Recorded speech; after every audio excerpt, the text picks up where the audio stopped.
You might be asking in total shock, why is this deer eating a bird? He ate the whole bird. Oh, he's spitting it out. Well, believe it or not, but there are 3 reasons why. Traditionally, an herbivore is defined as an animal that only eats plant material, but sometimes these plant eaters will consume meat. And here's why. The most likely reason is to survive a brief period where there is no more plants to chow down on. Another benefit is because it's an easy source of nutrient. The herbivore would most likely eat a carcass.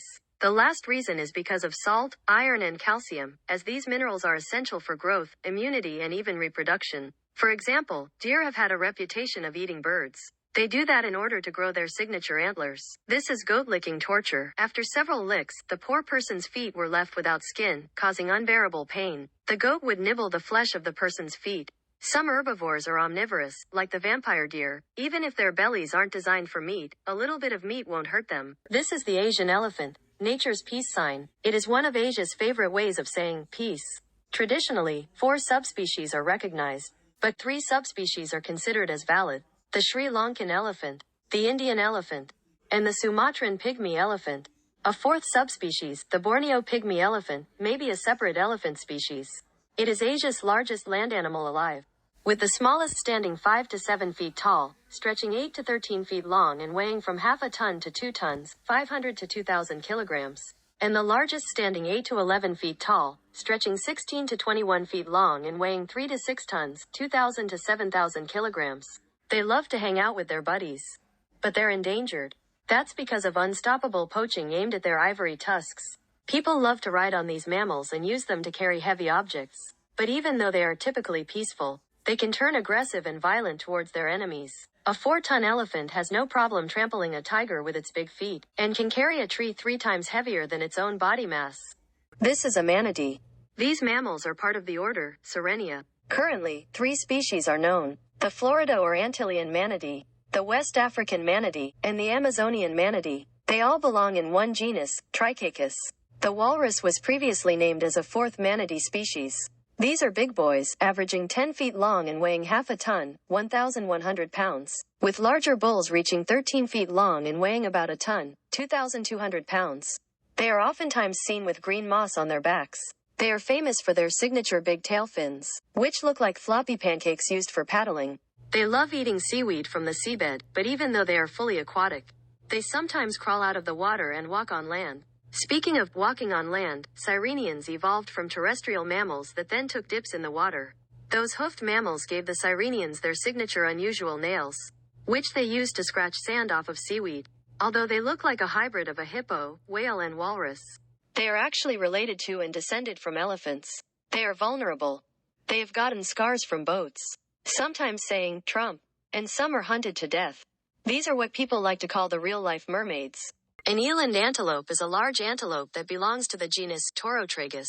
Currently, 2 living species are known, the common eland and the giant eland. These are the biggest living antelopes, with the common eland standing 4 feet tall and surpassing a ton, 2,000 pounds, in weight, while the giant eland is bigger, standing as tall as a man and surpassing a metric ton, 2,200 pounds, in weight, which makes it as tall and as heavy as a small compact car. These guys aren't just big, but they're also bulky boys, which makes these beautiful princes look like a mix of a deer and a buffalo. Kdaly2.0’s oryx was previously named as Kdaly2.0’s, while Kdaly2.0’s was formerly described as a nilgai in the Bosilophus genus with the nickname black-necked eland. Both species were then put in a more traditional genus called Kdaly2.0’s, which also features the nyalas, the greater kudu, and even the bongo antelope.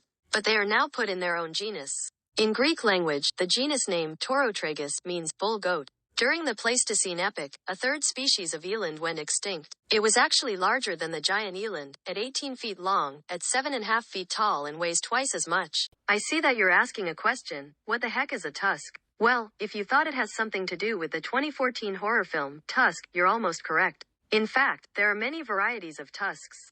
Tusks are commonly described as canine teeth, like seen in chevrontains, musk deer, vampire deer, muntjacs, pigs, javelinas, hippopotami, and walruses, as well as dugongs, and even hyraxes.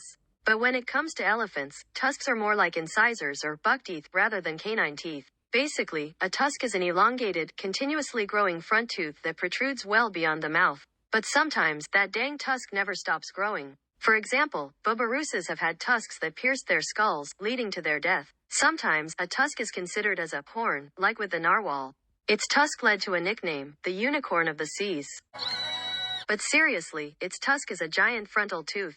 A tusk can range from 4 inches and 2 pounds to 39 inches and 90 pounds. But the largest tusks measured almost 144 inches long and weighed 258 pounds. Tusks can be made out of ivory. Many extinct animals with tusks include Dicynodonts, Indricotheres, Uintatheres, and Odobenocetops. You might have a question to ask. Why are all of these mammals related to elephants? Well, the answer surprised me. Even though they look different, they actually have a relationship that made me say, I don't buy it. These mammals are actually known as the Kdaly2.0’s. All of them actually descended from a small hoofed rodent-like terrestrial animal. One side of it became the biggest land mammal of all time, the elephant. As it grew bigger ears, longer legs, lost its fur and even stretched its nose to form its signature trunk. This is like an alternative version of the elephant's child, just excluding the crocodile stretching on its nose. Ew. Another side of it led to hippo-like mammals that then became the manatees and dugongs of Sirenia. Those hoofed land dwellers gave the manatees their signature nails. The last side of it became small insect eaters. That side features mammals like streaked tenrecs, aardvarks, elephant shrews, golden moles, and hyraxes. 'Cause let's be honest, do those little incisors remind you of elephant tusks? Other extinct Kdaly2.0’s include Arsinoithers, and even Desmostylans. This is the biggest terrestrial carnivore alive. Meet the polar bear, the walking snowman. On average, a polar bear measures 9 feet long, 5 feet tall and often exceeds half a ton in weight. But the record holder was said to weigh more than a ton or 2,210 pounds, and also stood more than 11 feet high when standing upright. It was dubbed as Bearzilla, and was shot in Alaska in 1960. In 1758, it was previously described as a white-brown bear found in the Arctic Circle. That was until 1774, where it's now known as a separate species with no subspecies. Nicknames include sea bear, ice bear, and even as a tradition, white bear. Despite that nickname, these bears are not actually colored white. Underneath all the fluffy fur, there's actually black leathery skin. So why are polar bears white? Well, believe it or not, but it actually has to do with the sun's light. They need this white fur to camouflage with the snow. But there are some rare cases of a green polar bear. Sadly, polar bears are almost going to be extinct. That's because of humans hunting them, and climate change melting all the ice away. It's depressing because they need ice to hide themselves in order to ambush a seal. So if unicorns are not real, well, here are animals that are actually real-life unicorns. Narwhal. That horn is actually a long tooth called a tusk. Some females have tusks. Some narwhals have a pair of tusks. One-horned rhinoceros.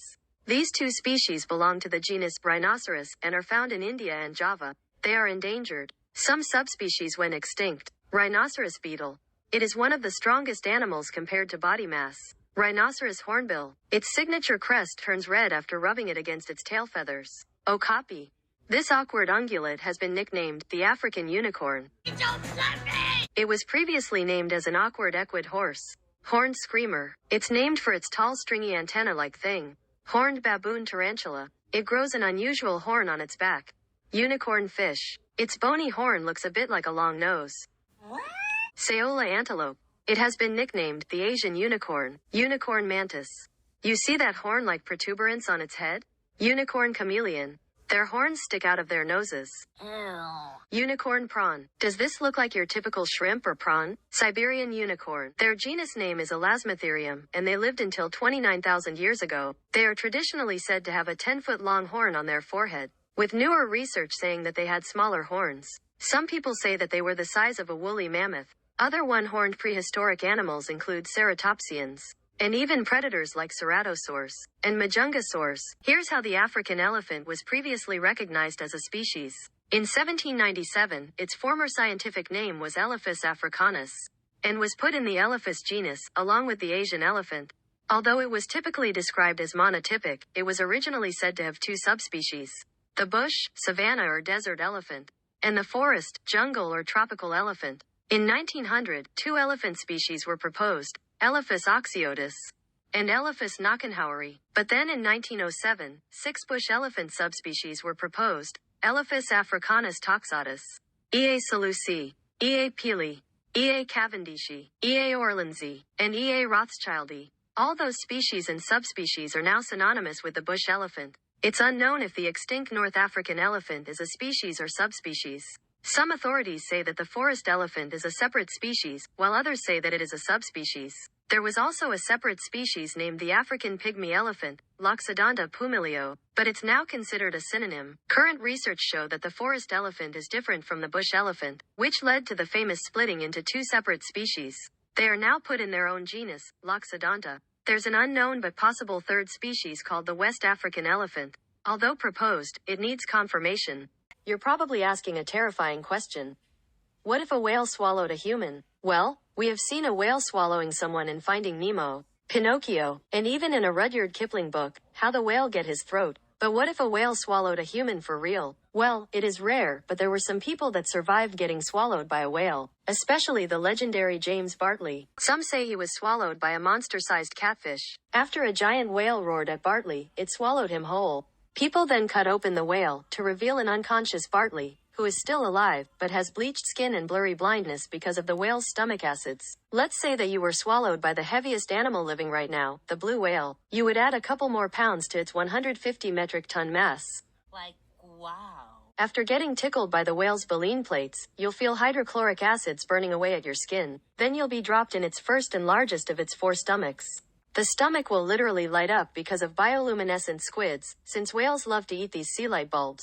Then acidic enzymes will burn away your skin and turn you into a skeleton. Then it will poop you out. But some people say that a blue whale wouldn't actually consume a whole person. Even though it has a mouth big enough to fit in 500 people, it's more interested in eating 4 tons of tiny krill rather than people. You would most likely fear being consumed by the biggest living predator, the sperm whale. I mean seriously, look at those 8-inch teeth. You might want to avoid being sliced up by 50 sharp teeth from a sperm whale.